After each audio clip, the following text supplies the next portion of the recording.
यान उसे रुकने के लिए कहता है और कहता है कि हाथियों को शांत रहना चाहिए वरना युद्ध शुरू हो जाएगा। यान कहता है कि युद्ध को भूल जाओ, भले ही वह सिगफ्रीड परिवार की पहचान के तहत काम नहीं कर रहा हो। राजकुमार ने उसे हाथी कहा। यान चौंक कर पूछता है, तुम्हें पता था? कैलियन कंधे उचकाकर मुस्कान देता। यान पूछता, कब से? कैलियन स्पष्ट डाल देता। यान कहता है, ये तुम्हें नहीं जानना चाहिए, और जोड़ता है कि वह अपने पिता से नफरत करता है। कुलियन जवाब देता है कि जैसे ही वो केले के छिलकों से छुटकारा पालेगा उसे कॉफी चाहिए। फिर कैलियन यान से पूछता है कि क्या उन्हें इस बात पर शर्त लगानी चाहिए कि यान उससे लंबा होगा या नहीं। एक सपने में बारन को कोलियान दिखाई देता है। वे आमने सामने खड़े थे। कैलियन के चेहरे पर शांत मुस्कान थी जबकि बारन हैरान दिख रहा था। फिर कैलियन बारन के पास आता है और बहुत करीब आ जाता है, अब भी मुस्कुरा रहा है, और फिर जल्दी से बारन के पास से निकल जाता है। बारन ने देखा कि कैलियन 2 अन्य लोगों की ओर बढ़ रहा है। ऐसा लगता है कि वे बहुत समय से दोस्त हैं। कैलियन फिर बारन की ओर देखता है, जो इस सबसे बहुत डरा हुआ है। बारन अपना हाथ कल्याण की ओर बढ़ाता है, जो अपने चेहरे से मुस्कान हटा लेता है और हैरान दिखता है। फिर वह फिर से मुस्कुराता है, अब आत्मविश्वास के साथ। कैलियन कुछ ऐसा कहता है जिससे बारन जाग जाता है। फिर चेहरे पर मुस्कान लिए कॉलिन बारन को ऐसे देखता है जैसे वह गिर रहा हो। बारन फिर नीचे गिर जाता है और कॉलिन बस देखता रहता है। बारन सपना टूटने पर जागता है और अभी भी कॉलिन के शरीर में है। वह बिस्तर पर उठ बैठता है, अभी भी नहीं समझ पाता कि सपने में क्या हुआ। पिछले कुलियन के अंतिम संस्कार में मानोसल पूछता है, क्या वह सचमुच अंत में मर गया था? कुलियन जवाब देता है कि उसे लगा था कि दूसरा कुलियन जाने से पहले वह सब अनुभव करना चाहता था जिसकी उसे चाह थी, लेकिन वह इतनी जल्दी में था कि आखिरकार चला ही गया। कुलियन कहता है वह उसके लिए ये जिंदगी जिएगा और उसकी चाहत हर हाल में पूरी कराएगा। कुलियन कहते हैं कि अगर ये जीवन उस बच्चे के लिए जंजीरों जैसा था तो वह उसकी पूरी आज़ादी से थोड़ा ईर्ष्या करता है। वह मंशे से कहता है कि वह अनजान बनने का नाटक नहीं करेगा। बहुत सी चीज़ें हैं जो उसने शुरू की हैं और जिन एहसानों के लिए उससे कहा गया है वह अपना दूसरा जीवन सही तरीके से जिएगा। टेबल नाइट कॉर्प्स को जल्दी ही भंग कर दिया गया और वह मार्क्विस ब्रिसन को लौटा दी गई। रोमैन ने कहा कि शाही परिवार के बारे में निराधार अफवाहों पर विश्वास न करें। एलान ने घोषणा की कि वह एक मेज कॉर्प्स बनाएंगे। 3 महीने बाद इयान और नौकरानी ने उल्लेख किया कि उन्हें दर्जी को बुलाना है। आयन उससे कहता है कि उन्हें बताओ, कई कपड़े रफू चाहिए और जो हैं वे छूटे पड़ रहे हैं। कुलियन उस कमरे में आता है जहां रोमान और एलान है। रोमन कॉलियन से कहते हैं कि वे पिछली बार मिलने के बाद और भी बड़ा हो गया लगता है, और यह भी टिप्पणी करते हैं कि कॉलियन अब प्लांट से भी लंबा दिखता है। राजा पूछते हैं कि क्या कुलियन ने रोजेलिटा के लिए तैयारी पूरी कर ली है। कुलियन जवाब देते हैं कि उन्होंने सब कुछ पूरा कर लिया है क्योंकि उनका जन्मदिन नजदीक आ रहा है। मैनेजर बताते हैं कि उन्हें कॉलियन से किसी को मिलवाना है और इसी वजह से उन्हें बुलाया गया था। वो वही जादूगर होंगे जो रोजेलिटा के लिए उनके अभिभावक बनेंगे। आदमी कमरे में घुसकर अचानक कहता है, आपसे मिलकर सम्मानित हूँ। अपना परिचय देता, मैं आसन हर्ट्स। उसे देखते ही कुलियन बुरी तरह सहज जाता है। रोमन कहते हैं कि वह एक प्रतिभाशाली व्यक्ति हैं जो मेज कॉर का हिस्सा होंगे और उन्हें उम्मीद है कि वे इस दौरान सीखेंगे और एक दूसरे के और करीब आएंगे। कैलियन गुस्से में जवाब देता है कि यह बिल्कुल अप्रत्याशित है और ये एक बहुत ही खास जन्मदिन का तोहफा है। कैलियन पूछता है कि मेज कॉर कब बनेगा और ईलन जवाब देता है कि यह जल्दी नहीं होगा क्योंकि उनके पास न तो नाम है, न ही लोगों की संख्या, न ही यूनिफॉर्म। कुछ भी तय नहीं है और अभी लंबा रास्ता तय करना बाकी है। ये तो बस शुरुआत है, एलन कहते हैं, जबकि हर्ट्स राजकुमार की ओर मुस्कुराते हैं। एलन रोमैन से पूछते हैं कि क्या वह मेज कॉर का नाम रखना चाहेंगे, और रोमैन के मन में कुछ है क्योंकि वह इस बारे में कुछ समय से सोच रहे हैं। मुस्कुराते हुए रोमैन नाम सुझाते हैं, वल्कन। प्रिंस कैलियन को यह नाम भी पसंद आता है। एलन कहते हैं, मानो रोमैन पूछे जाने को तैयार बैठे थे, न पूछा जाता तो बात बिगड़ती। चाय का कप थामे कैलियन अब हर्ट्स से पूछते हैं, तुम्हें क्या लगता है? राजकुमार मुस्कुराकर जवाब का इंतजार करता है। वह हर्ट्स की तरफ देखता रहता है। हर्ट्स पूछता है, इस बात पर? कुलियन कहता है, यह नाम वैल्कन पर है, पसंद है या कहीं सुना लगता है? एलन मुस्कान के साथ दोनों को देखता है। हर्ट्स कहता है, यह नाम अच्छा है। राजकुमार संतोष। एलन दीवार खड़ी करता है और कल्याण हर्ट्स के पुराने रिश्ते की खबर सुनकर दंग रह जाता है।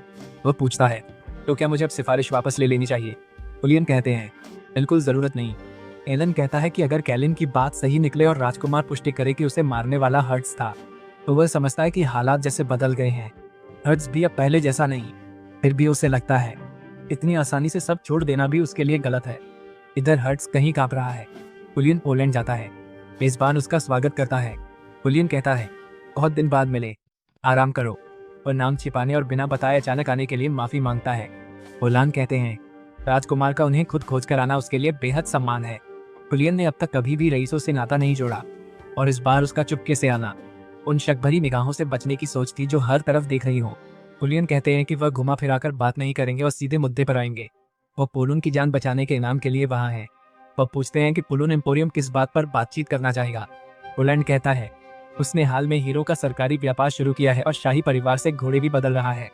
मगर ये जवाब कैलियन को नहीं चाहिए। ओलान मानता है उसके पास फिलहाल अभी सौदा करने को कुछ नहीं। कैलियन बस मुस्कुराते हैं। पैरन की ओर देखते हुए पूछते हैं कि क्या वह एम्पोरियम से आगे कुछ संभालने में सक्षम है। ओलान जवाब देते हैं कि अगर उनके पास कर्मचारी और धन हो तो यह कोई समस्या नहीं होगी। पुलियान कहता है कि उसके पास कर्मचारी और पैसे हैं, लेकिन ब्रीस के पास भी हैं।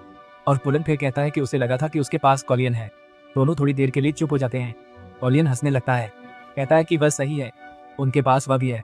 ओलन टिप्पणी करता है कि अगर उनके पास कॉलियन जितना पैसा उनके सामने होता तो ब्राइसन कोई समस्या नहीं होता। कैलियन बताता है वे मेज कॉप्स बनाना चाहते हैं, पैसा और लोग पर्याप्त है, पर कमी प्रबंधन की है। ओलन पूछता है क्या यही उसकी जान की कीमत है। पुलियन बस मुस्कुराकर कहता है उसे यह पहले ही मिल चुका है। उसकी जान की कीमत यही है कि इससे पोलैंड थोड़ा डर जाए। फिर भी वह तुरंत करने को मान जाता है। तब राजकुमार सोचता है उसकी योजना चल गई। उसे 15वें जन्मदिन के बाद मरना था, पर उसने पहले ही तकदीर मोड़ दी। अब भरोसेमंद लोग साथ हैं, बस सिस्पेनियन और उसकी रोजालिता की वसीयत ढूंढनी बाकी है। वह सोचता है यह सब उसके साथ क्यों हो रहा है, ताकि सच सामने आ सके। फिर अपनी जन्मदिन की पार्टी में पहुंचकर पुलियन उस जश्न की सराहना करता है जो उसके लिए आयोजित किया गया था। ये देखते हुए कि सब कुछ बिल्कुल सही रहा, ताज हॉल में एक स्तंभ के सहारे खड़ा है। राजकुमार मुस्कुराते हुए उससे बात करने के लिए उसके पास जाता है और प्लांच के पास आता है। नमस्ते कहकर बोलता है कि बहुत दिन बाद मिले हैं, पर प्लांच ध्यान नहीं देता तो राजकुमार चुपचाप आगे निकल जाता है। पीछे से प्लांच उसे ब्लडी आइज पुकारता है। कैलियन पीछे मुड़कर देखता है और दूसरा राजकुमार वहां अपनी हमेशा की बेपरवाह मुद्रा में खड़ा है। तीसरा राजकुमार कहता है कि वह अब इसे और बर्दाश्त नहीं करेगा और उसका नाम कैलियन है। मुस्कुराते हुए प्लांच कूलियन से पूछता है, फिर वह कहता है कि वह कैलियन नहीं है। ये सुनकर राजकुमार सन्न रह जाता है। प्लांच कहता है वह घोड़े चलाता, तलवार संभालता और लोगों को पलटकर जवाब देता है। फिर वह झट क्यूलियन के पास जाकर पूछता है तुम सच में कौन हो। सवाल सुनकर क्यूलियन हक्का बक्का रह जाता है। फिर वह सोचता है कि वह यह नहीं भूल सकता कि अब वह सेक्रेटिए का राजा नहीं है, कि उसने अपना वतन प्लांचे के हाथों खो दिया, और कि यह वह पागल राजा नहीं है जिसने सेक्रेटिए को नष्ट किया था। इसलिए वह निष्कर्ष निकालता है कि सिस्पेनियन की वसीयत प्राप्त होने तक इंतजार करना ही बेहतर है। चेहरे पर मुस्कान लिए वह प्लांचे से कहता है कि वह अजीब बातें कर रहा है और दूसरी राजकुमार की ओर मुस्कुराता रहता है, जो उसे सिर्फ गुस्से से देखता है। थोड़ी देर बाद राजकुमार से बात कर रहा जादूगर कहता है अगर वह प्लांचे है तो उसका नोटिस करना स्वाभाविक था। बदमाश है पर बेवकूफ नहीं। पोज 1200। ये सुनकर युवक उलझकर जादूगर को देखता है। पोज 1200 फिर सीधे पूछता है प्लांचे बदमाश है। जादूगर कहता है हाँ, इसमें आश्चर्य नहीं। फिर राजकुमार हल्का मुस्कुराता है और कहता है मैं तुम्हें यूं ही देखता हूँ जैसा तुम। वह कहता है कि उसने अनजान बनने का नाटक किया, पर साफ था कि वह मानता नहीं और पूछता है कि वे उसे कैसे यकीन दिलाएंगे, क्योंकि राजकुमार ने कहा वह कैलियन के सिवा कोई नहीं। वह कहता है कि मगे सही है और यह जोड़ता है कि उसने सच में ऐसा ही कहा था, जबकि मगे उसे सोचते हुए देखता है। उसने कहा था कि वह बेरन बनकर नहीं जिएगा, पर भूलना आसान नहीं। जादूगर सोचता है। फिर वह राजकुमार का ध्यान खींचकर उसे एक अंगूठी देता है। कहता है जब भी किसी बूढ़े से बात करनी हो मैं सुनूंगा और यही मौजूद रहूंगा। कैलियन पूछता है क्या अंगूठी में संवाद जादू है। जादूगर कहता है हाँ, मैंने उसमें अपनी थोड़ी शक्ति रखी है। सिस्पेनियन शक्ति वाली जगहों जैसे किले में यह नहीं चलेगी। फिर भी जब भी मौका मिले मैं तुरंत ही जवाब दूंगा। राजकुमार उसका धन्यवाद करता है और कहता है कि उसे अपने गुरु से जुड़ा हुआ महसूस करना अच्छा लगता है। मैनोसल पूछता है कि उसे क्या परेशान कर रहा है और कहता है कि वहाँ के सभी लोग अच्छे लोग हैं। मुस्कान के साथ उसका शिष्य पूछता है कि क्या वह सच में ऐसा सोचते हैं। कुछ समय बाद एक आदमी अपना परिचय देता है। वह कहता है कि वह कमांडर यूरान है, सीगफ्रीड नाइट्स का नेता। वह आगे कहता है कि उसके नाइट्स तब तक उसकी रक्षा करेंगे जब तक वे नहीं पहुंच जाते। स्पेनियन घोंसला सीफ्रीड क्षेत्र के भीतर स्थित है। विडंबना से राजकुमार मानता है कि यह सिगफ्रीड शूरवीरों से तो अपेक्षित था, पर इतना शानदार होगा उसने नहीं सोचा। यान उसका सेवक सिगफ्रीड घराने का बड़ा बेटा और युवा स्वामी है। वो पूछता है अब निकलने से पहले क्या महाराज को कुछ चाहिए। उसके कंधे पर हाथ रखते हुए राजकुमार जवाब देता है कि उसे कुछ पीने के लिए चाहिए। जब यान पूछता है कि क्या पानी चलेगा तो शूरवीर बहुत नाराज दिखते हैं। नौकर कहता है पानी न हो तो चाय चलेगी। राजकुमार मान जाते हैं। यान चाय लेने जाता है। महामिन धन्यवाद देते हैं। फिर तभी राजकुमार शूरवीरों की ओर नजरें धीरे फेरते हैं। वह बस मुस्कुराते हुए उनकी ओर देखता है और शूरवीर इस बात से क्रोधित लगते हैं कि वह यान को आदेश दे रहा है। इसी बीच मैनोसेल, कैरी और हिना राजकुमार के व्यवहार से बस हैरान है और जादूगर सोचता है कि वह बिना वजह दुश्मन क्यों बना रहा है। ये सिगमंड खान की इच्छा शक्ति को टिके रहने का एक अनूठा अवसर है। पूरा साम्राज्य कैलियन का जन्मदिन मना रहा है। हर कोई कैरिस के राजकुमार के वयस्क होने के समारोह को देख रहा है। यहाँ तक कि प्लांचे भी वहाँ देख रहा था। हालांकि वह इसका ज्यादा आनंद लेता नहीं दिख रहा था। दूसरी ओर रानी वहाँ नहीं थी, वह अपने कक्ष में चाय पी रही थी। इसके बाद राजकुमार अपने घोड़े पर सवार होकर भीड़ के बीच से गुजरता है। उसकी नज़र मनीषा से मिलती है और दोनों मुस्कुरा देते हैं। राजकुमार एक विशाल दरवाजे से गुजरता है और तभी रोसेलिता आधिकारिक रूप से शुरू होता है। वह पहले हादसे में पड़ा था, इसलिए तो मैं चिंतित हूँ। क्या आप उसके साथ ही जाएं? राजा ने शांत पूछा। जादूगर ने जवाब दिया कि चिंता करने की कोई बात नहीं है, और वह महल के अंदर राजकुमार की सुरक्षा को लेकर बाहर की तुलना में ज्यादा चिंतित है। अपना कप मेज पर रखते हुए राजा ने टिप्पणी की कि जादूगर हमेशा की तरह था, और यह कोई तारीफ नहीं थी। उसने पूछा कि क्या वह सच में चिंतित नहीं है। आ भरते हुए जादूगर ने सोचा कि इतने सारे चिंताओं वाले किसी व्यक्ति के लिए अब तक चीजें काफी अलग रही थी। फिर जादूगर ने राजा के सवाल का जवाब देते हुए कहा कि ऐसा नहीं है कि वह जो कह रहे हैं वह गलत है। राजा फिर जोर से कहता है कि वह ठीक उसी हिस्से की बात कर रहा था। जंगल में घोड़े पर चलते हुए राजकुमार अंगूठी के कामकाज को लेकर जिज्ञासु होता है और बार बार सवाल करना चाहता है, पर अंगूठी से भी कोई जवाब नहीं मिलता। वह आगे कहता है कि उसने सुना है कि टेंसल से डिलीवरी आ गई है और महल में अफरा तफरी मची हुई है। यान सुझाव देता है कि बोरियत से बचने के लिए उन्हें बात करनी चाहिए। राजकुमार कहते हैं कि पिछले कुछ दिनों से जो दृश्य वह देख रहे हैं उसके लिए वही जिम्मेदार थे, और वह अपने सेवक से हैरान है जिसने कहा कि वो उनसे बात करने के लिए कड़ी मेहनत कर रहा है। फिर यान शूरवीरों की ओर मुड़कर कहता है, सुनो, जादूगर ने राजकुमार कोरियन को बिना जादुई प्रतिभा का बताया है और तलवारबाजी में उसे आत्मरक्षा की बस थोड़ी सी समझ है। वो उनसे उसे प्रशिक्षण देने को कहता है। मतलब वह फूल सा नाजुक कोमल है, इसलिए वे उसे बहुत अच्छी तरह ध्यान से संभाल कर हमेशा सुरक्षित रखे। शूरवीर बहुत निराश है क्योंकि युवा स्वामी सिगफ्रीड परिवार के सबसे बड़े बेटे ने इस कमजोर राजकुमार के साथ खड़े होने के लिए अपने स्वामी का पद छोड़ दिया। यान ने बताया कि ललौन पहुंचने में अभी 2 या 3 घंटे और लगेंगे और पूछा कि क्या उन्हें आराम करना चाहिए। तभी राजकुमार को जंगल में कुछ सुनाई देता है और वह उसे बीच में ही रोक देता है। सभी शूरवीर अपनी तलवारें निकाल लेते हैं और उस आवाज पर पूरी तरह ध्यान केंद्रित कर लेते हैं। केरी और जादूगर युवा राजकुमार की रक्षा को तैयार हैं। आवाज की दिशा देखते हैं, मगर राजकुमार सोचता है इतनी सावधानी बेकार है। तभी पत्तों से एक प्राणी मदद मांगता रोता हुआ घबराया भागता निकलता है। वह बस छोटा हताश एल्फ है। कैलियन पूछता है। एल्फ हिनहिनाता और कहता है उसे भूख है। सब चौंकते हैं कि कैलियन ने उससे इतनी दयालुता दिखाई। राजकुमार उससे पूछता है कि क्या वह वहाँ इसलिए आया था क्योंकि उसे कुछ खाने की इच्छा थी, और वह वहाँ क्या कर रहा था। और एल्फ कहता है कि वह छुपा हुआ था। छोटा एल्फ बहुत डरा हुआ लग रहा था। राजकुमार जानता था कि इस बातचीत में कुछ अजीब है। एक शूरवीर पूछता है कि अब क्या करना चाहिए, और कैलियन कहता है कि उन्हें उस एल्फ को कुछ खाना देना चाहिए। पॉज 1200। फिर वह युवक पेड़ों के बीच से आती कोई आवाज सुनता है। वह आवाज की ओर मुड़कर कहता है, अगर कोई पीछा कर रहा था तो एल्फ को पहले बताना चाहिए था। तभी पेड़ों से एक आदमी घोड़े पर सवार निकल आता है, उनकी तरफ बढ़ता भी है। राजकुमार अपना क्लोक उतारकर छोटी एल्फ लड़की के चारों ओर लपेटता है और कैरियर से कहता है, उसे मेरे साथ यहाँ छिपा दो। एक शूरवीर कदम बढ़ाकर पूछता है, अभी अभी आया यह आदमी कौन है? वह कहता है, मैं एक चोर का पीछा कर रहा था। क्या आपने कोई अजीब बच्चा कहीं भी देखा? पर शूरवीर कहता है, ऐसा बच्चा हमने नहीं देखा, तुम चले जाओ। फिर उसे दिखता है कि कैरी किसी को छुपा रही है, और वह बोलता है, मैं यहाँ शूरवीरों से लड़ने नहीं आया, बस वह किसी को खोजने आया। पूछता है क्या उसे इधर उधर चारों ओर देखने देंगे। तभी जंगल में कई रोशनियां उभरने लगती हैं। नाइट जवाब देने ही वाला था। तभी राजकुमार टोककर पूछता है कि जिसे वह ढूंढ रहा है वह कैसा दिखता है। आदमी कहता है, वह एक जवान एल्फ है। तभी कैलियन उसे वहां जांचने की इजाजत देता है, और ये सुनकर वह युवा एल्फ दहशत में आ जाता है कि अब खोज होगी। आदमी किरी की तरफ बढ़ता है जो एल्फ को छिपाए है। रास्ते युवक के पास से गुजरते ही कैलियन उसे चिताता है, पीछे मत मुड़ना, बस ध्यान से सुनते रहना। राजकुमार कहता है कि उसके पीछे जो लोग उसके साथ आए हैं वे उसकी रक्षा नहीं करेंगे और उनका निशाना वही और बच्चा है। जैसे ही वह बच्चे की पहचान जांचेगा उस दिशा से तीर आएंगे। राजकुमार के वाक्य पूरा करने से पहले ही वह आदमी मुड़ जाता है। जब वह मुड़ता है तो देखता है कि जंगल में चमक बढ़ रही है। असंख्य तीर उस आदमी की दिशा में छोड़े जाते हैं, लेकिन सभी तीर अपने लक्ष्य तक पहुंचने से पहले ही टूट जाते हैं। राजकुमार ने अपनी तलवार से उस आदमी को बचाया और उसे जमीन पर गिरा दिया ताकि वह गोलीबारी की लाइन से बाहर हो जाए। हुलियन फिर उस आदमी से कहता है कि उसने उसे मुड़ने के लिए मना किया था। जंगल से और तीर छोड़े जाते हैं और एक शूरवीर चिल्लाता है, धात लगाई गई है, राजकुमार की रक्षा करो। फिर जादूगर हर्ट से एक मंत्र पढ़ता है जिससे एक ढाल बनती है जो तीरों को वापस लौटा देती है। जादू पर ध्यान लगाते हुए वह देखता है दुश्मन पीछे हट रहे हैं। शूरवीरों का सरदार आदेश देता है, उनका पीछा करो, मगर ज्यादा दूर मत जाना। राजकुमार समझता है कि अब तीर नहीं आएंगे, इसलिए वह मान लेता है कि दुश्मन भाग गए। आदमी देख लेता है कि युवा राजकुमार ढीला पड़ गया है। उधर हेल्स कैरियर के साथ वाले एल्फ को साथ ले जाकर उसे राजकुमार की रक्षा पर फौरन तैनात करता है। उसके पास जाकर वह पूछता है, क्या तुम ठीक हो? फिर राजकुमार का ध्यान खींचने को चिल्लाता है। तभी वह आदमी झट से हमला करता है, तीरी चिल्लाता, उसकी पीठ बचाओ जल्दी। वार करते ही वह आदमी हैरान रह जाता है क्योंकि युवा राजकुमार ने अपनी छोटी सी कटार से खुद का बचाव कर लिया। हमला रोकने के बाद राजकुमार एक जादू करता है जो उस आदमी की छाती पर लगता है, जिससे उसे बहुत दर्द होता है। आदमी जमीन पर गिर जाता है और बुरी तरह चीखने लगता है। बाकी सभी शूरवीर इस बात से हैरान है कि राजकुमार ने अभी क्या किया। वे सोचते हैं कि क्या राजकुमार सच में जादू कर सकता है। फिर यान घबराकर राजकुमार की तरफ दौड़ता है। वो पूछता है, क्या आप ठीक हैं? कहता है, आप खुशकिस्मत हैं कि हर बार अंत अच्छा होता है।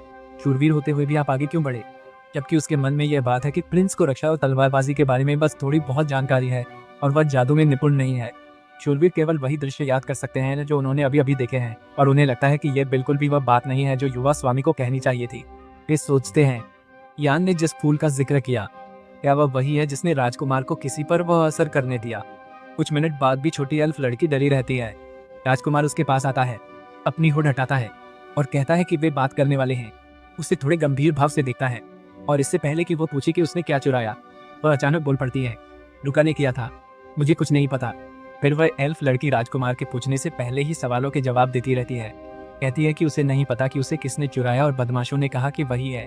फिर वह युवक अपना हाथ अपने सिर पर रखता है, मानो इन सबसे थक गया हो। फिर वह जादूगर को बुलाता है, जो तुरंत खुद को उसकी सेवा में प्रस्तुत करता है और वह जादूगर से कहता है कि वह उसके लिए उस एल्फ लड़की की बातों को व्यवस्थित करे, क्योंकि ऐसा लग रहा है कि वह उसके पूछने से पहले ही जवाब दे रही है। और जादूगर कहता है कि यह उस पर छोड़ दो। लड़की बहुत खुश है। जादूगर चौंकता है और कहता है, लो, यह रही आपकी रिपोर्ट। जैसे ही वह कहता है कि वह हरिस्का जंगल में काम करती है और उसका नाम सिलास्तियानुरेहा है, लड़की बीच में टोकती है, कहती है कि उसके नाम का अर्थ है दबे हुए शब्दों की आत्मा। फिर जादूगर कहता है कि उसके साथ यात्रा करने वाली एल्फ लुका ने शायद उन्हीं आदमियों से वह चीज चुरा ली जिन्होंने उन पर पहले हमला किया था। वह लुका से अलग हो गई थी जब उन आदमियों ने उसका पीछा किया और तभी उसकी मुलाकात राजकुमार से हुई और उसे नहीं पता कि वह बिना पूछे ही क्यों जवाब दे देती है। कुछ कहने की कोशिश करते हुए लड़की राजकुमार की बात काटती है और कहती है कि बात वैसी नहीं है। फिर राजकुमार धीमा होकर कहता है, जादूगर संभाल लेगा। जादूगर हटता है। लड़की पीछे चलकर उससे पूछती भी है, क्या वह सच में उसका पीछा कर रही है।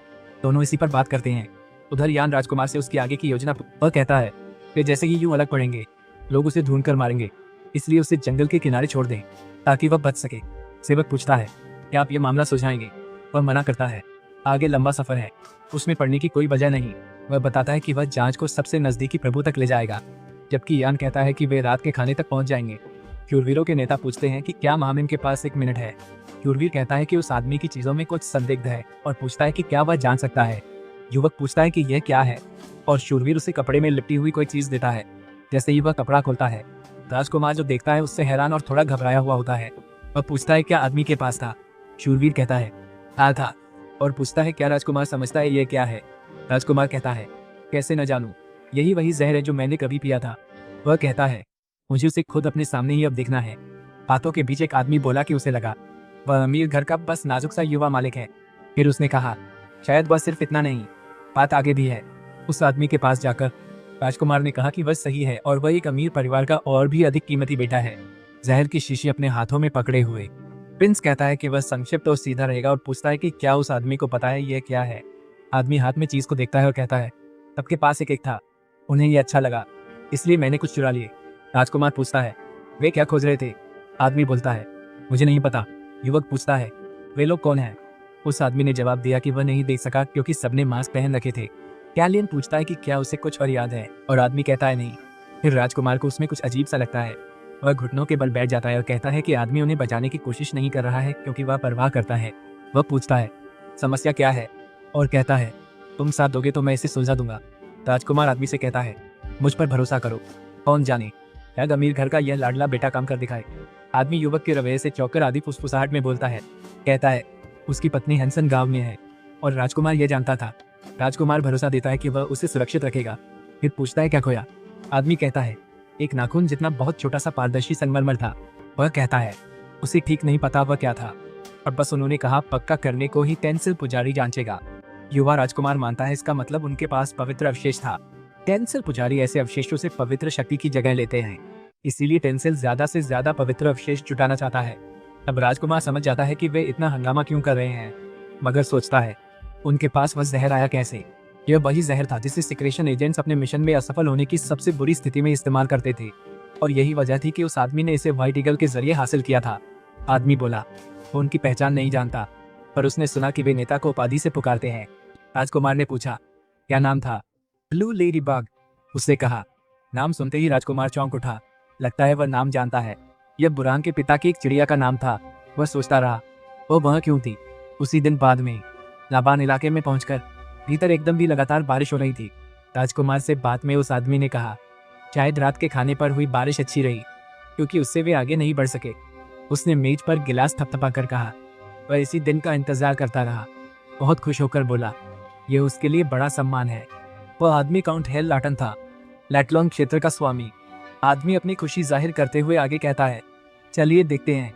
ऐसे समय में तो मानो स्वर्ग खुद आपको राजकुमार की सेवा करने का संकेत दे रहे हो। युवक सोचता है कि वह ज्यादा बोलता है। तभी उसे यान से पहले हुई बात याद आती है, जब यान ने पूछा था, क्या जरा तुम्हें काउंट हेल अब भी याद नहीं? वह उन्हीं में था जिसने पहले उसे तोहफा भेजा था। उसे याद है, उसका नाम उन दाताओं की सूची में था जिन्हें तोहफे वापस मिले। और नौकरों ने हाँ कहा। वे बोले, शुरू में वह प्रिंस रैंडल के साथ था, पर ग्रेट डेजर्ट और टेंसिल वॉर में 6 साल पहले वह तभी जल्दी प्रिंस प्लांच के पाले में चला गया। राजकुमार फिर सोचता है कि यही वो अवसरवादी है जिसे उसने उपहार भेजा था। वह आदमी अब भी बहुत खुश है। बार बार कहता रहता है कि वह उस दिन का इंतजार कर रहा था जब राजकुमार आएंगे। और राजकुमार सोचता है कि उसने सच में पिछले साल प्लांची से बात की थी।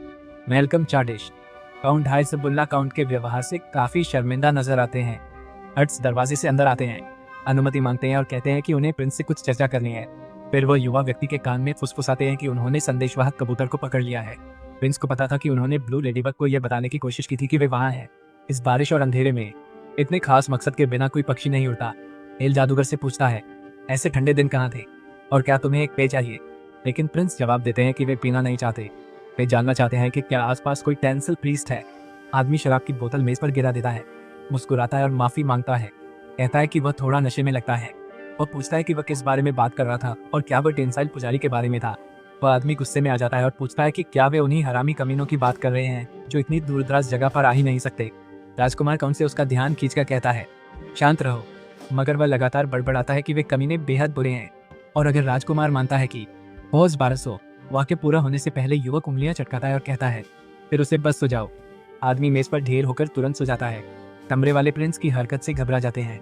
प्रिंस कहता है, उस आदमी की बदतमीजी पर उसका गुस्सा काबू से बाहर था। फिर दृश्य बदलता है। प्रिंस घोड़े पर सवार अंगूठी से मनस्से से बात करता है। चलते चलते भी जादूगर पूछता है कि क्या वह कह रहा है कि वह किसी गुप्त वस्तु में शामिल हो गया है और अब उसकी जान खतरे में है। वह आगे कहता है कि मनी से रिटायर होने की योजना बना रहा था और युवा व्यक्ति उसे ज्यादा चिंता न करने के लिए कहता है। जादूगर पूछता है, उसकी पहचान कहाँ तक है? राजकुमार कहता है, मैं ऐसा हूँ जिसने आज तक कभी एक भी मिशन नहीं हारा। वह आगे कहता है कि ऐसा हो ही नहीं सकता कि उसने ये न पहचाना हो कि वह कैरिस का राजकुमार है। और सोचता है कि आखिर कैसी स्थिति होगी जिसमें कोई तीर को एजेंट के रूप में इस्तेमाल करने का जोखिम उठाएगा।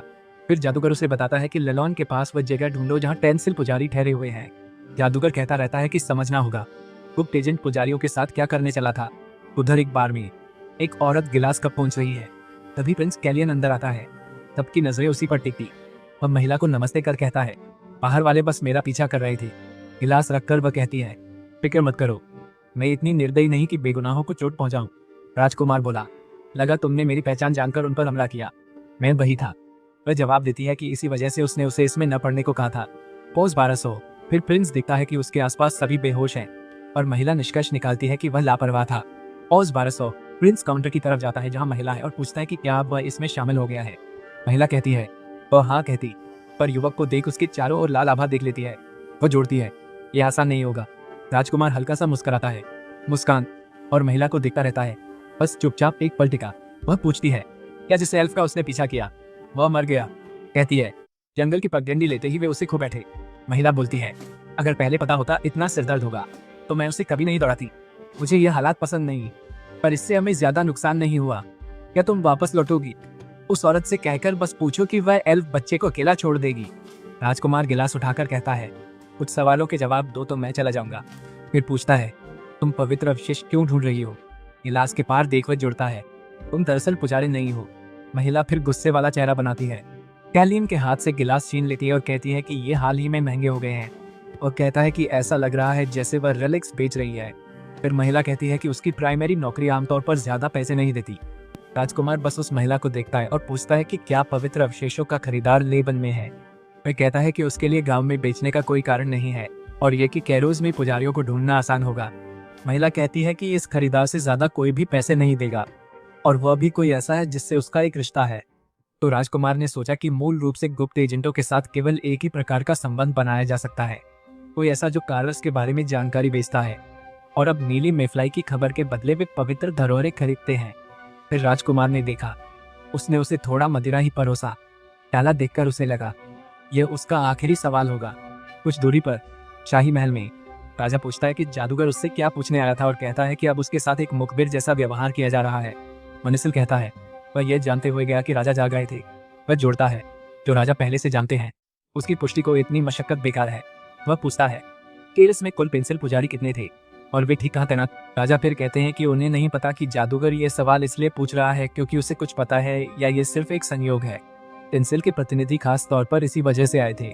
14 पुजारियों में से महल में जो एक है उसे छोड़कर वे बाकी सबको ढूंढ कर ले जाना चाहते थे, ताकि उन्हें इतने समय से जिसकी इच्छा थी उसे मनाने के लिए भेजने के बाद वे और पुजारी न मांगे। पॉज 1200 ये असहज है क्योंकि वे ऐसे व्यवहार करते हैं जैसे केरिस उनके पुजारियों का इस्तेमाल कर रहा हो। राजा कहते हैं कि मनिसिल फिर कहते हैं कि टेंसन में स्थिति अच्छी नहीं है। वह पूछते हैं कि उन्होंने अपनी स्थिति का खुलासा नहीं किया, लेकिन उन्हें पुजारियों की जरूरत थी। और राजा ने क्या किया? राजा ने उन्हें बाकी को ढूंढने और ले जाने के लिए कहा। राजा पूछते हैं कि जादूगर ऐसा क्यों पूछ रहा है, और मैनसेल कहता है कि प्रिंस कलिया को पुजारियों का स्थान जानना था। राजा फिर राजकुमार के सवाल को अजीब पाते हैं और पूछते हैं कि जब वह पहले ही उस जगह पर पहुंच चुका है जहां पुजारी ने रोमन चमत्कार देखे थे, तो वह ऐसा सवाल क्यों पूछेगा। पार में लौटकर कैलिन ने महिला से पूछा, क्या अवशेष का खरीदार काउंट हेल्लावॉन है? और वाइन पीते हुए बोली, कौन जाने, मुझे नहीं लगता ये सीधा सवाल है। इतना कहना था, उसने बात वहीं छोड़ी और मुस्करा दी। तब राजकुमार घोड़े के पास लौटा, तुरंत दौड़ाया और बोला कि उस आदमी ने जानबूझकर अनजान बनकर पुजारी को छिपाया। फिर ऐसा जताया जैसे उसे कुछ भी पता नहीं बिल्कुल। और महंगे दाम पर अवशेष खरीदने के बाद उसने एजेंटों को जानकारी बेची कि वह सिक्रेटिया का है। मैनिसिल कहते हैं कि वह सही है और प्रिंस कहते हैं कि उन्हें जल्द ही महल लौट जाना चाहिए। जादूगर कहता है कि वो उसकी बेचैनी महसूस कर सकता है और पूछता है कि क्या कोई समस्या है। कैलियन कहता है हाँ, क्योंकि जब उसने उसे डिनर पर जादू से सुलाया था तो उसे लगता है कि वह आदमी नशे में नहीं था। इसी दौरान लैटन महल में कोई चिल्ला रहा है, कह रहा है कि यह अपमानजनक है और पूछ रहा है कि उसे कितनी बार दोहराना पड़ेगा। यह यान था जो बटलर से बोल रहा था, कह रहा था कि प्रिंस टहलने के लिए बाहर गए हैं, और बटलर कहता है कि उसे प्रिंस से जल्दी में कुछ बात करनी है क्योंकि काउंट अपने व्यवहार के लिए माफी मांगना चाहता था। यान बीच में टोकता है, पूछता है क्या वह अपनी गुस्ताखी छुपाने की कोशिश कर रहा है। वह इस बात पर सच में बहुत गुस्से में लगता है और वह फिर से पूछता है आखिर कब से एक अकाउंट्स बटलर किसी राजकुमार की मौजूदगी पर सवाल उठा सकता है। बटलर बहुत डर जाता है और उसे समझ नहीं आता कि कैसे जवाब दे।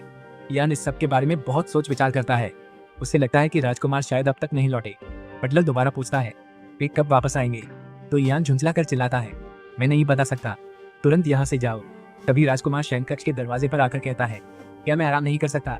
तो यान और बूढ़ा बटलर चौंक जाते हैं और कैलियन अपने नौकर को अयोग्य कहता है, मैंने तुमसे कहा था कि कोई सही बहाना बनाओ और उन्हें भेज दो, ये कितना मुश्किल हो सकता है। वह पूछता है, जिससे यान हैरान हो जाता है। उसके सेवक ने माफी मांगी, लेकिन बटलर बहुत जिद्दी था और उसने कहा कि उसे उस पर छोड़ दें। इसके बाद राजकुमार ने दरवाजा काफी जोर से बंद कर दिया।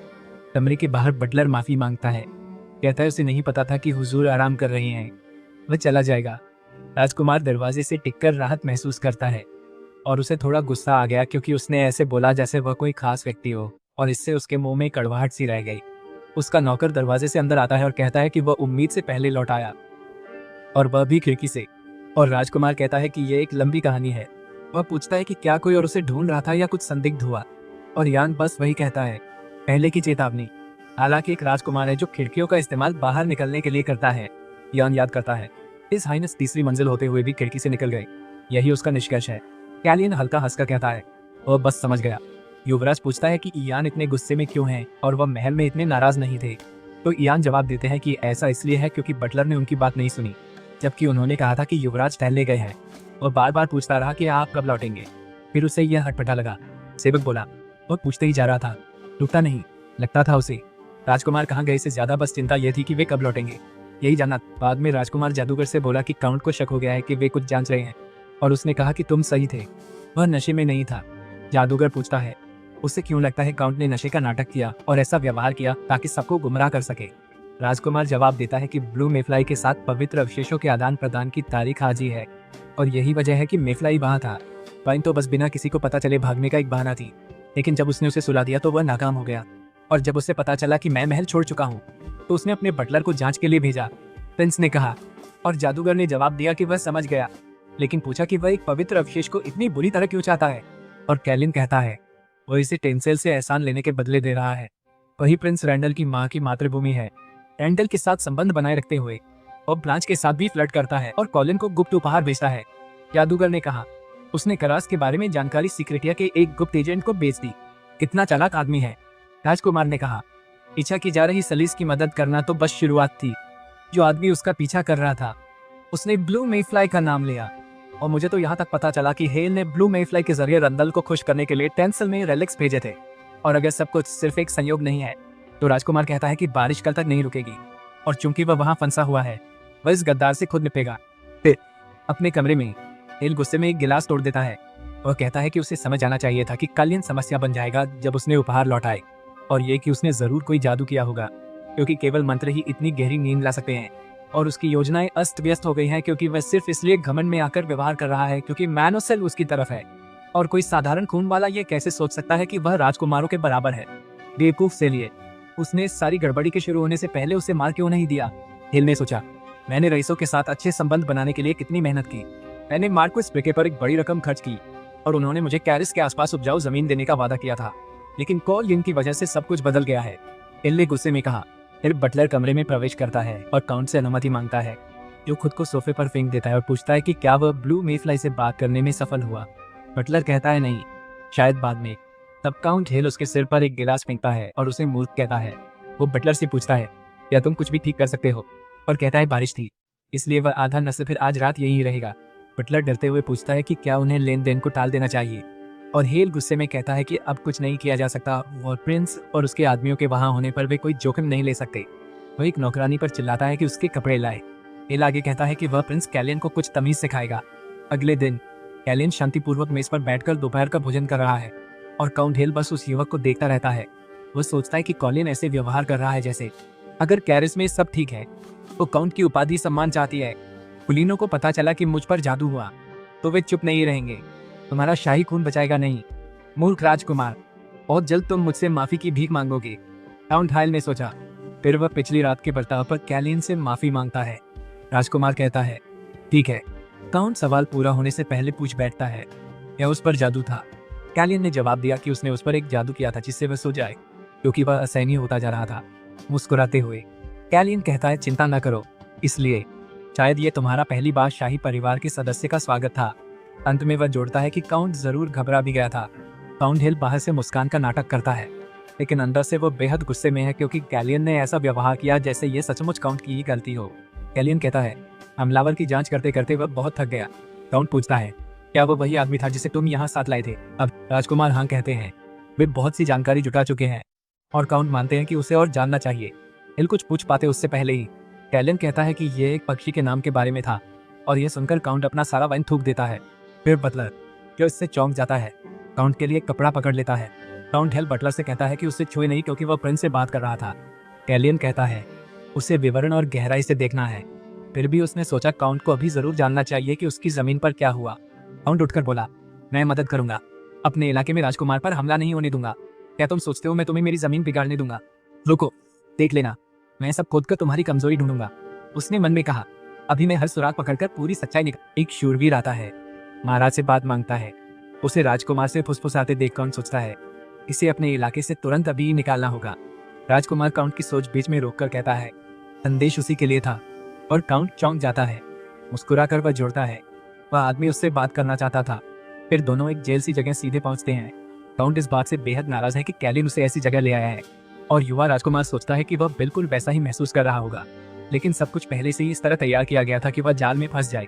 फिर पिछली रात उसी जगह पर सलाखों के पीछे खड़ा आदमी पूछता है कि क्या उसकी पत्नी के साथ कुछ हुआ है।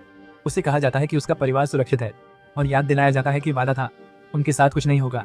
आदमी पूछता है कि राजकुमार वहाँ क्यों है, और वह जवाब देता है कि शायद अब तक आदमी को पता चल गया होगा कि उसकी फांसी होने वाली है।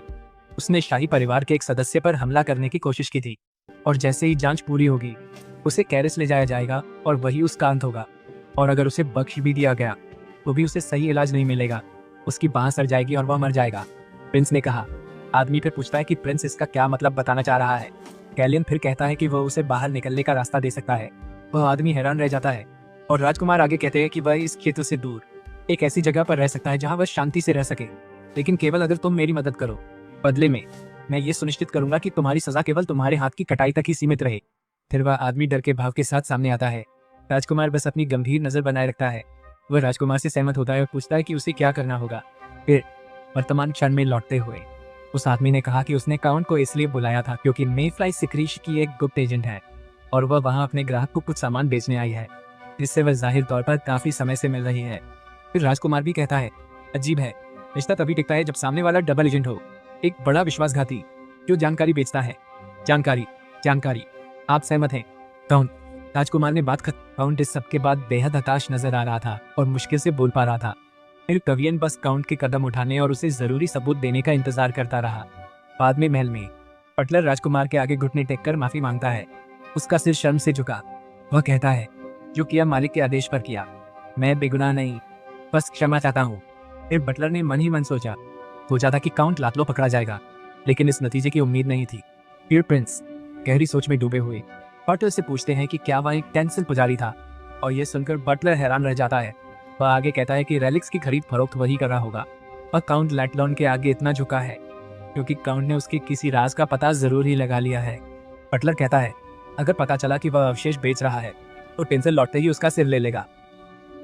यह सुनकर कुलियन चौंकता है कि वही भी अवशेष बेचता है, तो वह खरीदने नहीं बेचने आया था, वह सोचता है। फिर उसने बटलर से पूछा कि उसने अवशेष किसे बेचे थे। बटलर ने जवाब दिया कि वह क्वीन सेलाइस के बड़े भाई विस्काउंट रिनॉन ब्रिसेन को थे। बटलर ने कहा, वह पवित्र अवशेष टेंसिल को उपहार में दे रहे हैं। रिन और ब्रीन ने टेंसिल से संबंध स्थापित किया, इसका मतलब है कि उसने प्लांच को धोखा दिया और रैंडल का पक्ष लिया। तो उसने सेलिए और बरसों परिवार से नाता तोड़ा। वे प्लांचे को वारिस बनाना चाहते थे। जादूगर मानोसिल से बात में राजकुमार कहता है, काउंट को फंसाने का जाल किसी कहीं पड़े शिकार को पकड़ लाया। मानोसिल पूछता है, अब तुम फिर आगे क्या करोगे? वह कहता है, यह बड़ी हलचल मचाएगा, और पूछता है कि फिलहाल क्या इसे रोमन से चर्चा करे। जादूगर सहमत होता है। कोलिन कहता है, उससे पहले काउंट हेल को भेजने के लिए एक पत्र लिखा जाए ताकि पहले भेज सके। अंत में राजकुमार ने अपने सेवकों से कहा कि वे उस आदमी का हाथ ठीक करें जिसे भूमिगत कैद किया गया था। घाव बहुत गंभीर था, इसलिए ठीक होने में बहुत समय लगेगा, इसे काट देना बेहतर था। और उसके बाद उसने उन्हें जहर दिखाते हुए कहा कि उसे यही खाने के लिए दे। नाइट सहमति जताकर कहता है वह उसे खबर देगा। फिर कैरी से कहता है, हंसो गाँव तुरंत जाओ, उस आदमी की पत्नी ढूंढो और उसे सुरक्षित। जैसे ही उसने दवा ली, राजकुमार के कमरे में एक जवान एल्फ दौड़कर घुसी और बोली कि वह बिना इजाजत हिना के साथ आ गई। वह कुछ पूछ पाता उससे पहले उसने कहा, अभी मैं ये बस इसलिए बता रही हूँ ताकि आप हिना पर नाराज न हो। लड़की छोटे पक्षी की ओर दौड़ती है। राजकुमार सोचता है ये उसकी चिंता नहीं, और वह बस इसे अनदेखा कर देता है। वह पास जाकर उससे खेलने लगती है। तभी यान पूछता है, कबूतर का क्या करोगे? उसे साथ ले जाओगे या छोड़? कैलियन कहता है, नहीं, तुम सोच रहे हो इसे मालिक को कब लौटाना है। वह नतीजा निकालता है। फिर हिना कबूतर से खेलने लगती है। कैलियन और यान बस देखते हैं। फिर राजकुमार कहता है कि जब वे महल लौटेंगे तो वह उसे एक पक्षी देगा क्योंकि उसे आज रात उस पक्षी को लौटाना है। हिना कहने लगती है, मर्लिन को कमरे में पक्षी शायद पसंद न हो, पर राजकुमार मुस्कुरा कर बोलता है, ये तो अफसोस है। वो उससे कहता है कि रात का खाना खत्म होते ही पक्षी को छोड़ने में मदद करे और खिड़की भी खोलना न भूले। वह उलझ जाती है। फिर राजकुमार बताता है कि उसे एक मेहमान की उम्मीद है। कुछ घंटों बाद हिज हाइनेस के कमरे से सब लोग जा चुके थे, बस वही अकेला वहां कमरे में किताब पढ़ रहा था। तभी खिड़की से अचानक आवाज आई। उसने किताब बंद कर कहा, वह आदमी उम्मीद से पहले आ गया। फिर मेहमान बोला। पत्र का मजमून सुनकर वे बहुत ही भावुक हो गए। पत्र में लिखा था, अगर वह नहीं चाहती कि उसकी हरकतें ना लांछा तक पहुंचे तो आकर उससे मिले। सामने ब्लू मेफ्लाई था। वह फिर पूछती है, तुम मुझे आखिर ऐसा धमका क्यों रहे हो? राजकुमार अपनी किताब से कागज निकालकर कहता है, उसके पास सबूत है कि हेल अवशेषों की सौदेबाजी कर सूचनाएं बेचता है। जैसे ही तुम तुरंत उन्हें मुझे दे दो, मैं तुम्हारा राज रखूंगा। और महिला बस चुपचाप उसे घूरती रहती है और वह पूछता है कि क्या यही उसका जवाब है। वह हाँ में उत्तर देती है। उसने कहा कि उसे जटिल रिश्ते पसंद नहीं हैं। फिर वह उसकी ओर कई जादुई प्रक्षेप्य फेंकती है। राजकुमार चौंकता है। जादुई गोले उसकी ओर आते देख वह खुद को बचाने को जादुई कवच खड़ा करता है। उसे याद आता है कि पहले उस औरत ने तलवार चलाई थी। फिर सारे गोले लौटकर दीवारों से टकराते हैं और चारों तरफ धमाके जैसी आवाज करते हैं। बाहर के शूरवीर बेचैन हो जाते हैं क्योंकि राजकुमार के कमरे में कोई घुसपैठिया है। कैलियन दरवाजा बंद कर देता है और उन्हें अंदर न आने के लिए कहता है, और महिला से पूछता है कि क्या वह सच में उसे मारने के इरादे से आई थी और क्या कुछ और भी है। महिला उस पर झपकती है और कहती है कि और कुछ नहीं है। वह अपनी तलवार निकालती है और प्रिंस पर वार करती है, जिसे प्रिंस रोक लेता है। उसे पता था साधारण लोहे की तलवार उसकी आभा के आगे नहीं टिकेगी। उसे अपनी आभा बिना चलाए किसी भी तरह लड़ाई जल्दी खत्म करनी थी। राजकुमार महिला पर वार करता है और फौरन तलवार उठाकर बचती है। पॉज 1200। तभी राजकुमार भी उसकी तलवार छीनकर उसे निहत्था कर देता है। लेकिन जब उसे बिल्कुल उम्मीद नहीं थी, उसके पास हमला करने को एक और जादुई गोला था। उसने एक गोला उस पर तुरंत फेंक दिया। यह बिना ऑरा के ब्लॉक करने के लिए बहुत तेज था, इसलिए वह अपनी तलवार को ऑरा से घेर लेता है और जादुई गोले को बीच से काटने में सफल हो जाता है। लेकिन इसी वजह से उसकी तलवार इसे सहन नहीं कर पाती और टूट जाती है। ये देखकर कि वह जादुई गोले को 2 हिस्सों में काटने में सक्षम था, महिला पूछती है कि क्या वह तलवारबाजी में माहिर है। दोनों चुप रहते हैं और राजकुमार सोचता है कि उसे क्या करना चाहिए। फिर वो उसे उसके असली नाम आयला से बुलाता है, जिससे महिला बहुत हैरान रह जाती है। वह पूछने ही वाली थी कि उसे नाम कैसे पता। तभी राजकुमार ने चेहरा कसकर थाम लिया। महिला बोली, क्या कर रहे हो? राजकुमार उसका मुंह खोलकर भीतर देखता है और कहता है कि वहां होने वाला जहर नहीं है। फिर कल्याण उसे आदेश देता है कि जो जानती है बता दे और सच छिपाए नहीं। वह औरत पूछती है, अगर बताए तो क्या उसे छोड़ देंगे? सुना है सिक्रीशन लोग जिद्दी होते हैं, पर मुझे तुम्हारे साथ तो ऐसा नहीं, कैलिन बोला। अपने विचारों में राजकुमार निश्चित नहीं था कि वह हमेशा ऐसी थी या वह ऐसी बन गई थी, और महिला कहती है कि उसे जाने देना ही बेहतर है। महिला आगे कहती है कि एक तलवारबाज अपने कौशल छुपाने के लिए पहरेदारों की तुलना में भी खराब तलवार लिए हुए है। अगर तुम पकड़े नहीं जाना चाहते तो मुझे यहाँ से भेज दो, नहीं तो मैं बाहर खड़े शूरवीरों को अभी जो देखा है वो सब बता दूंगी। आयला ने कहा। दूसरी समय रेखा में ब्लू मेफ्लाई सिक्रीशन की वफादार थी, तलवार महारथी, अपनी धार को समर्पित। ये तुम नहीं, राजकुमार ने सोचा। राजकुमार ने उसकी कमीज पकड़ी और बोला, इतनी दूर आकर मुझसे मौत न मांगती तो मेरे सामने क्यों मरी थी? वह हक्की बक्की रह गई, आंखें नम, दोनों खामोश रहे। वह पकड़ छोड़कर बोला, मुझसे कुछ उम्मीद मत रखना, मैं कुछ भी नहीं दे पाऊंगा। यह इतना बड़ा रहस्य नहीं है कि इसके बदले अपनी जान दांव पर लगाई जाए। और वह उससे कहता है कि वह एक सबूत उजागर कर दे, फिर वह उससे पूछताछ नहीं करेगा। राजकुमार बताता है कि पूछताछ व्हाइट ईगल द्वारा की जाएगी, और यह सुनकर महिला डर जाती है। ज्यादा दूर नहीं, एक आदमी जोर से गाली देता है। वह काउंट हेल था। वेलकम अब तक न दिखा तो उसने पूछा, क्या हुआ और यह पत्र क्या है?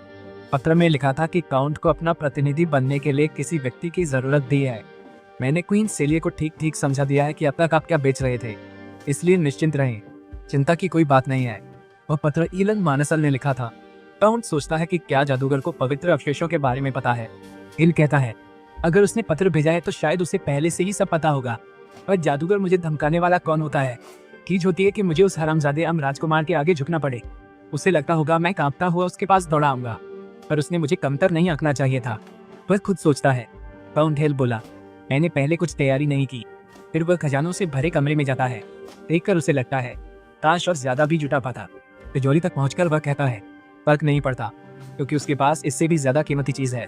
वह अवशेषों से भरा छोटा डिब्बा खोलता है और बोलता है, इतने अवशेषों से मैं बड़ी किस्मत कमा सकता हूँ, और चाहूँ तो दौलत लूँ। और जैसे ही वह बता रहा होता है कि वह क्या करने वाला है, हेड्स उसके पीछे प्रकट होने लगता है। जब काउंट डिब्बा बंद करने जाता है तो वो उसके हाथ से गायब हो जाता है।